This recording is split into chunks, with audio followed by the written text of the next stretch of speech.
You're listening to ArTEEtude, a podcast with artists created and produced by Detlef Schlich, a visual artist and ritual designer, living and loving in West Cork, and best known for his essay about the cause and effect of shamanism, art and digital culture.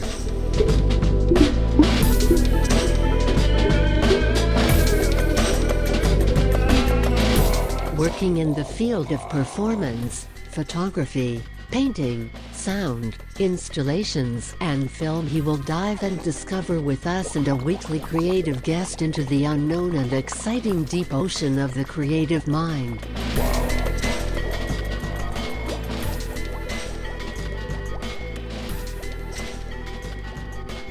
This is Detlef Schlich, and today we dive into the unexpected, strange, creative minds, or the strange creative ocean of the creative mind, together with a good friend of mine, with Kenny Dreads. Today without dreads, but yeah, here we go. Hi, Kenny. Hiya. It's great to have you in my show today, and I still so bad if it comes to the rant of the beginning. I forget always the right words. So no, I wrote it down once, and I should have it in my mind. But yeah, come on, we're all getting older. Yeah. Yeah, Kenny is is already a long-term friend of mine. He's American and a musician and probably other things as well.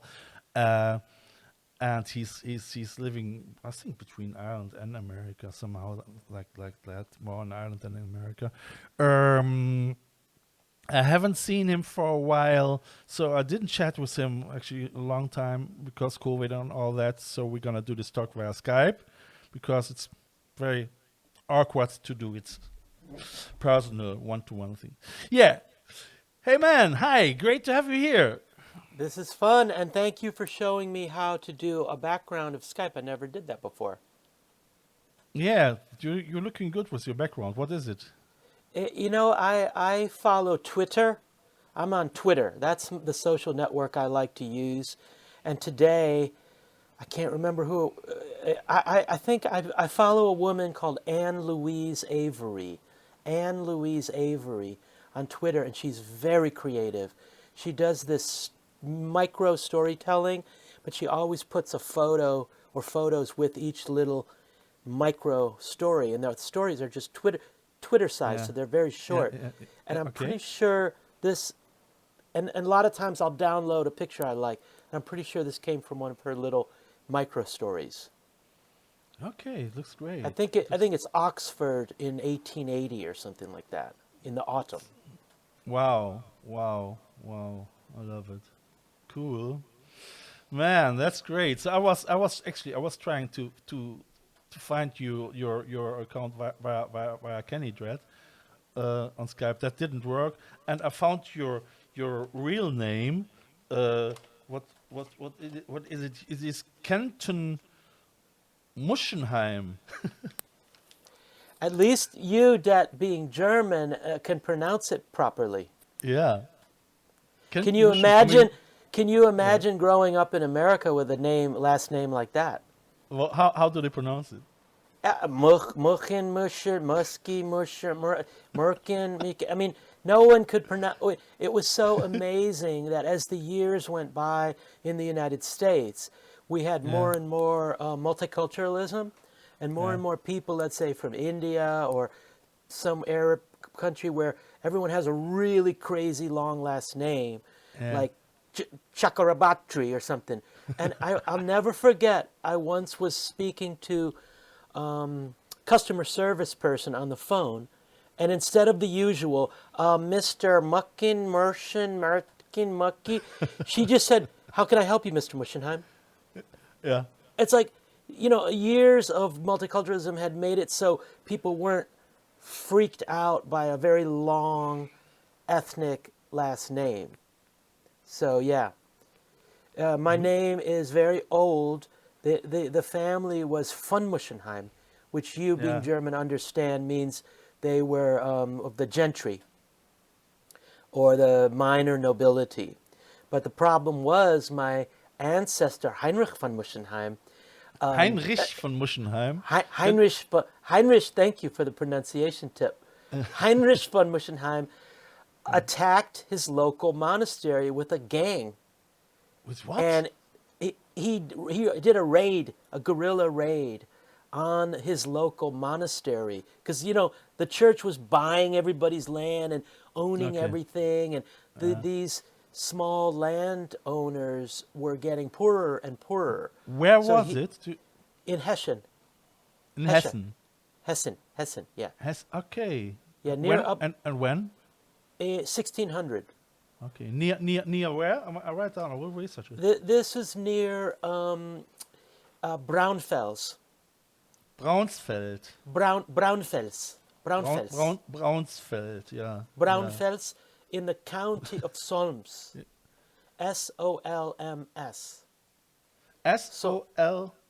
S-O-L-M-S. MS. Solms. I don't know. this Solms. place. That was the big lord, the count. Okay. So my ancestor Heinrich von Muschenheim attacked his Yeah. monastery with a gang of guys, and they got caught. How many And he, people? maybe it was, I don't know, maybe it was 10 guys or something, but they Yeah. attacked it to rob it, Yeah. and maybe rough people up and scare people. But he got arrested, he got put on trial, and he was pronounced innocent because he didn't confess under torture. All right. And the only punishment was he wasn't allowed to leave the county von Solms. He wasn't, they didn't want him going far away talking about how he'd been mistreated or how his class of lower gentry were now so poor because the big lords and the church were basically buying everything up.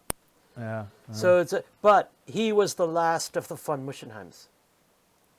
So who told you the story? Interestingly, my grandfather found all this history. Like what you hear so far? Make sure you never miss a show by clicking the subscribe button now. This podcast is made possible by listeners like you. Thank you for your support. Now back to the show. But it was my mother's father, not my father's father. So my grandfather did the history of my father's family because my grandfather's German. So I'm your German. grandfather was. Yeah, you see, this Muschenheim is a very German name, but that's Yeah. my father's family. My mother is Deutsch. So I'm double German. Okay. German- okay. German American on the Muschenheim. German American German. German American. My father was second or third generation immigrant, but my mother is German. All She's from Düsseldorf. All right. Is she so still her- alive? Yes, my mother lives in Kilcrahan, near the White House pub. All right. You see, I didn't know that. Yeah, Oh. yeah. So, but of course, with this long German last name, Yeah. when I got into rock and roll, I just called myself Kenton. That's my first name, Kenton. Yeah. So then when I started playing reggae music and smoking pot and lots of marijuana and getting into the Rastafari spirituality, yeah, German. these guys, these friends named me Kenny Dread. Yeah. When I started growing dreads, a friend of mine started calling me Kenny Dread. Yeah. And after that, that's it. That became my music name.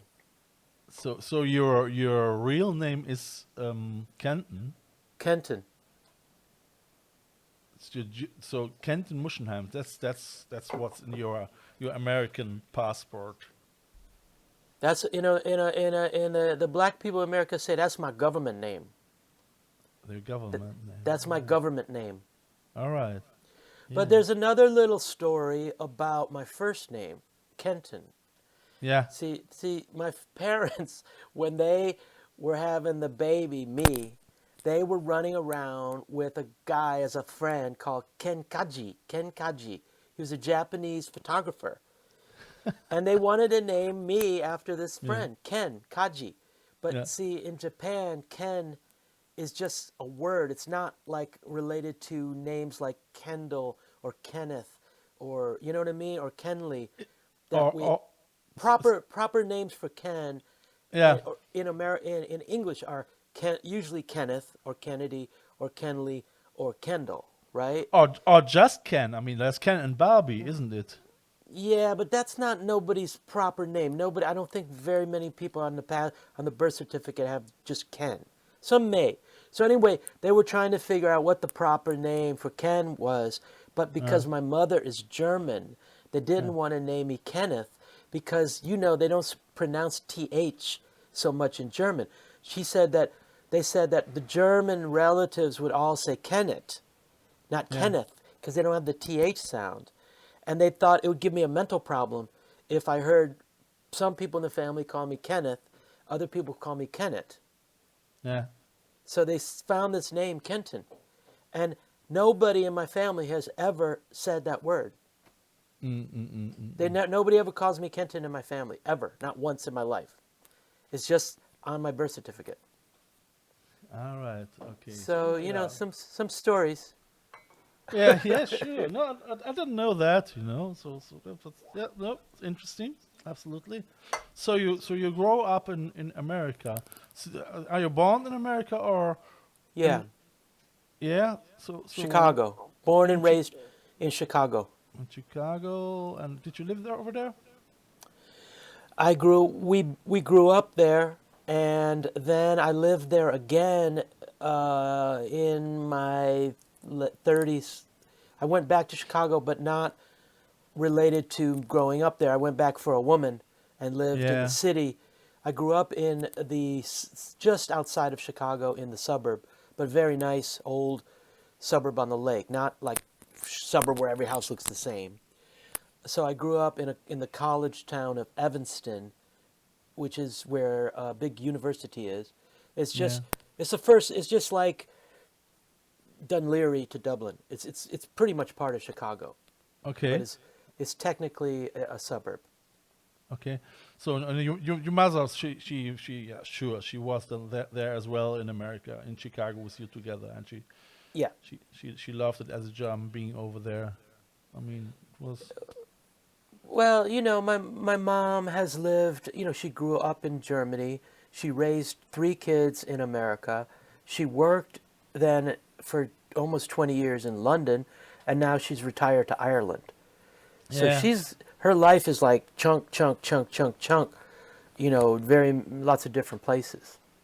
Yeah. But we all grew up in one house, and then it all changed after what we call high school in America, which they call Abitur or Gymnasium in Germany.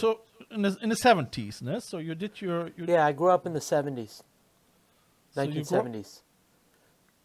All right. So you did your high school in the 70s then. Your graduation and everything as well. So in Chicago. Yeah. All right. And then you moved? Then I went to university for 2 years, and then that's where I really started rocking and rolling. And how old have you been there? I was 2 years at a nice small, what we call liberal arts college in America. These are places where the bourgeois middle-class kids go, and they drink a lot of beer and have a lot of sex and take history and English classes, and it's just great. And you're away from your mom and dad. How old have you been at this time? I went right out of secondary school, so I was 17 or 18, and then for 2 years. And then this is when I really got into rocking because... And you already used to play the guitar already? Yes, I had been playing already for a few years in secondary school, guitar, and pretty serious. I was serious about music. Was a guitar teacher or on your own? I learned a bit from teachers, but I was pretty much self-taught on the guitar. Small lessons here and there to start. All right. And then I went up to college, as we say, and I met these guys, and we started a band. Yeah. And for 2 years at university, we were rocking at the college. And after 2 years, we were like, we gotta go. We gotta go into the big world and go to like New York or the East Coast of the USA, and go for it, rock it. So we all five dropped out of college together. We all left college at the same time. And we all went to Washington, D.C. because it was near to New York. And we continued our music band there. So with 20, in the age of 20, something like this. Yep, exactly. Yep, yeah. And then you start already with gigging with 20. Yeah, gigging hard, rocking hard, starting to play in New York, starting to play, moving the East Coast of the United States, gigging and recording and the whole bit. And then that became a tsunami of activity for my whole 20s. I mean, sure, in your 20s you still have this wild energy, isn't it? I mean, for a couple of years. Yes, I had energy, but I also was very lucky because Washington, D.C., it wasn't as important a center as New York, but in another way it was very important. There was two musical movements going on in Washington when I was living there, and I didn't move to Washington to be part of these two musical movements, but it was just pure lucky that I got there. And they had the hardcore punk movement and the black go-go funk movement at the same time. Black go-go funk movement. That sounds very, very interesting.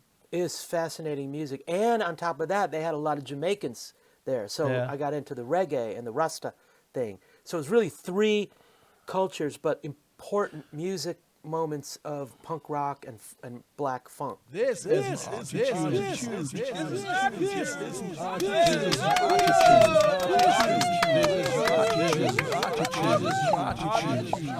black funk at the same time. So you guys, you probably did a mix between punk rock and black funk, didn't you? That's what I did. That was our specialty. Cool. Because our band became, once we moved to Washington, our groups became interracial, and not only that, we listened so much to this go-go funk music, and it was just mind blowing. It was like it was so good. We had to play it. I mean, and it's great. You can dance very well on it.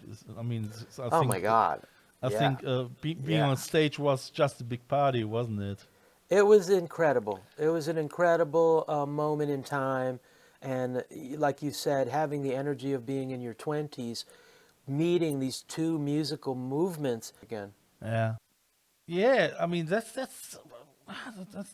sounds amazing. I mean, I started actually with 22, 23 making music quite late.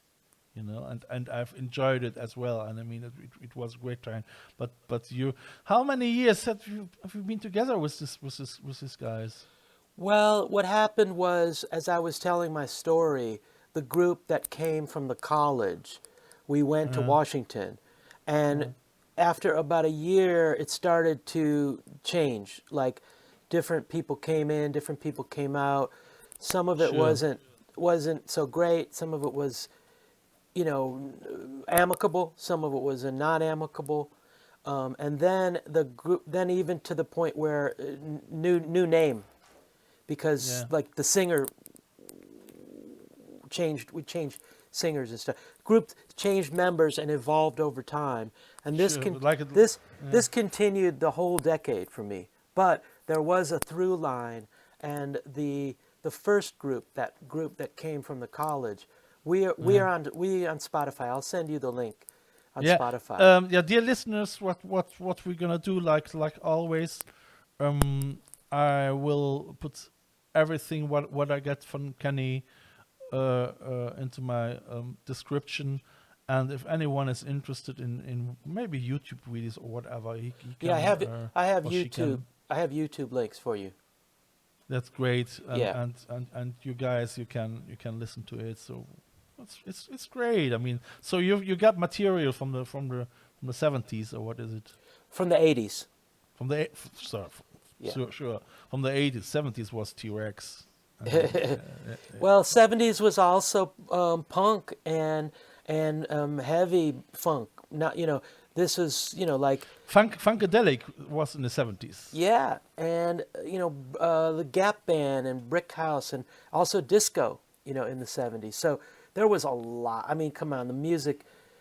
How many different amazing musics of the 70s. I actually missed I glam. loved it. You mentioned T-Rex. I didn't experience glam so much. Of course, No. the big Bowie hits, but my God, from a singer-songwriter standpoint, you name it. I mean, even AM radio music was so amazing. It's just so much beautiful recordings and great music, and then came punk and the Talking Heads, and you name it. It was just outrageous. I mean, that sounds really. I mean, I just discovered yesterday ago that one of my first singles was Mango Jerry in a song of in the summertime, and Alice Cooper's "School's Out." Okay, now that Mungo Jerry, I think, is from the late '60s, as far as I remember. It is 69. I think. Yeah, 69. I mean, I was 9 years old. I was 8 years Right. about my first. It was Miguel Rios, "A Song of Joy." It's Okay. gonna see the song of joy, and the second was Mango Jerry in the summertime. Yeah, so famous I think Alice song. Cooper. Ah, Well, God, I mean, see, I there was so much going on in the '70s that everybody had a different '70s. I'd say I missed Alice Cooper, I missed Kiss, and I missed glam, except for maybe the Bowie hits. But then again, I got Patti Smith, and I got the Talking Heads, and I got funk, Yeah. and I got new wave, and also another thing that was going on, jazz rock, fusion. The fast Al Di Meola and Jaco Pastorius, Stanley Clark. Stanley Clark. I mean, there's so much going on, and progressive rock, Genesis, yes. You know what Later, I mean? Marillion. All I mean, that stuff. Marillion was in the 80s. Oh, Yeah, my I mean, God. there was so much happening, and reggae and Bob Marley. The beginning Sure. of I reggae consciousness. I saw him in Cologne. I saw him in Chicago. Isn't that Did you? here? High five. Rastafari. Shaman. It was great. I mean, Isn't it amazing that you saw Bob Marley live? I saw him live too. I was dancing on the shoulders of a friend of mine, to see him in the Kölner Sporthalle, I couldn't believe the amount of people that were there that knew about him, and the amount of weed being smoked, and like teenage white girls, and then these Rastafarian black dudes with big ass spliffs, and it was a heavy vibe. It was a heavy vibe. It Guys, was beautiful. that's great. It was beautiful. Dear listeners, before we're gonna get in here age restricted, I would say we are already through our first show, and I'm so happy to have you here, Kenny. It's great, and I would say so. Thank you very much. And just if you want to listen to all the stuff, look into my description, or is there any other possibility like Facebook account or something like this? How they can follow you? What I'll do, Dat, is I'll send you a list of links, including some of the music I mentioned, and of course my Facebook and stuff like that. Yeah. So you can just put all the links, in one go. I'm gonna put it into under my description, so that's not a problem. Yeah, Kenny, cool. Thank you very much. Okay. Now I'm wondering, we may not have time for another 20 minutes because I got to go in 14 minutes. Hang on, first of all I have to say goodbye. Okay. Bye, Kenny. Thank you, Dad. I enjoyed this. Thank you very much. This is a listener-supported show. I feel honored if you subscribe this show. You can follow me non-financial with the following click on one of my Instagram accounts, or subscribe the visual version of this podcast on YouTube via the link below. If you like what you hear, be sure to tune in this Sunday for the third part of this ArTEEtude audio triptych.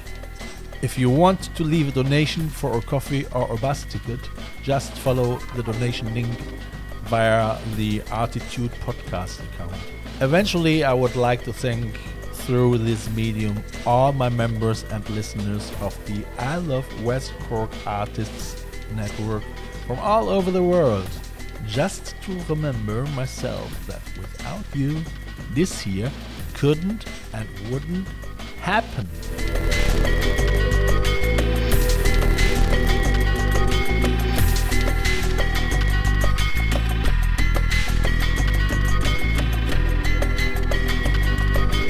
You have listened to ArTEEtude, West Cork's first art, fashion and design podcast. ArTEEtude, never so close again. That was too close.